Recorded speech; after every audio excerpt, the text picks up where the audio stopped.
Débora de volta aqui nos estúdios Live CNN. Pois é, Débora. Saíram os dados do setor de serviços no Brasil, é isso? Boa notícia ou não? O que a gente pode esperar? Vamos lá, você quer olhar o copo meio cheio ou meio vazio? Essa é uma boa pergunta. Vamos meio cheio, vai. Vamos ser positivo. Foi positivo porque a gente teve uma desaceleração. Era esperado que a gente já desacelerasse para esse setor de serviços agora no mês de março. O mercado esperava que a gente ficasse com alta de 0,4% e a gente ficou em 0,3%. Então, comparado ao mês anterior, a gente teve uma variação possível de 0,3%, portanto, foi uma desaceleração ainda se a gente for puxar os últimos meses e que a gente tem essa tendência de desaceleração. Pensando nisso, de que a gente vem tendo realmente uma desaceleração, isso é uma sinalização importante, Renan, porque no acumulado de 12 meses, a gente ainda tem um setor de serviços em alta. É o segundo maior dado para o acumulado, inclusive, que a gente tem do mês, desse mês de março, ou seja, para esse período. Comparado com março do ano passado, a gente tem uma alta muito importante ainda, de mais de 1,9%. E nos últimos 12 meses, a gente só teve o setor de serviços em alta.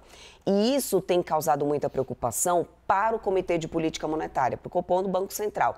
Porque com o setor de serviços em alta, significa que a gente também tem uma pressão na inflação. E esse setor ele estava mais resistente. O que mais puxou realmente nesse dado do setor de serviços desse mês de março, que teve uma alta de 0,3%, foi o setor de transporte. O serviço de transporte ainda é o que tem realmente pesado mais nesse setor de serviços. Mas esse dado começar a mostrar uma desaceleração realmente é positivo, e aí é onde entra o copo meio cheio, porque mostra aquela tendência de desaceleração da economia que o próprio Comitê de Política Monetária já conseguiu ver, já conseguiu sinalizar, mesmo que de maneira muito leve, na ata do Comitê de Política Monetária, também no comunicado do Copom. É bem verdade que eles continuam bem preocupados com a inflação e que o setor de serviços vem sendo muito resiliente, mas essa demonstração por mais um mês de uma desaceleração, olhando pelo copo meio cheio, pode ser sim uma boa sinalização e um dado a contribuir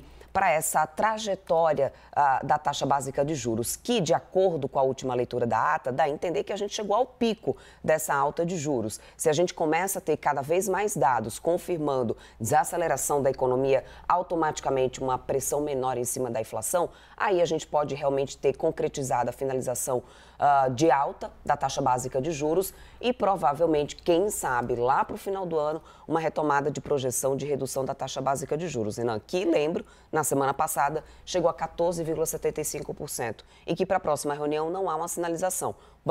O Banco Central deixou tudo em aberto, justamente para conseguir ir avaliando esses dados divulgados como o setor de serviços, como também, enfim, vendas do varejo, serviços então subindo 2,4% no ano, nesse primeiro trimestre de 2025.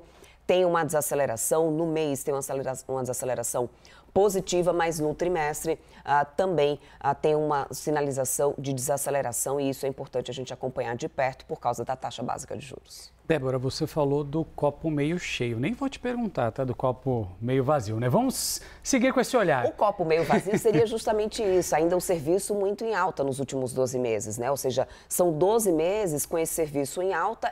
E se a gente olhar para esse acumulado de um ano, a gente ainda tem ainda uma das maiores taxas de inflação, de serviços, o que a gente só teria como comparar com o que a gente tem agora nesse acumulado de 12 meses com o que a gente teve no período pré-pandemia. Ou seja, a gente ainda está num pico realmente muito grande de serviços aqui no Brasil. Claro que muito disso é dado pela questão da maior rentabilidade do brasileiro, a gente tem isso, é claro, então a economia aquece muito mais, mas vem o efeito inflacionário e por isso o Banco Central tem que atuar com juros mais altos. Maravilha. Obrigado, viu? Débora Oliveira nos ajudando a entender esse mundão da economia. Valeu.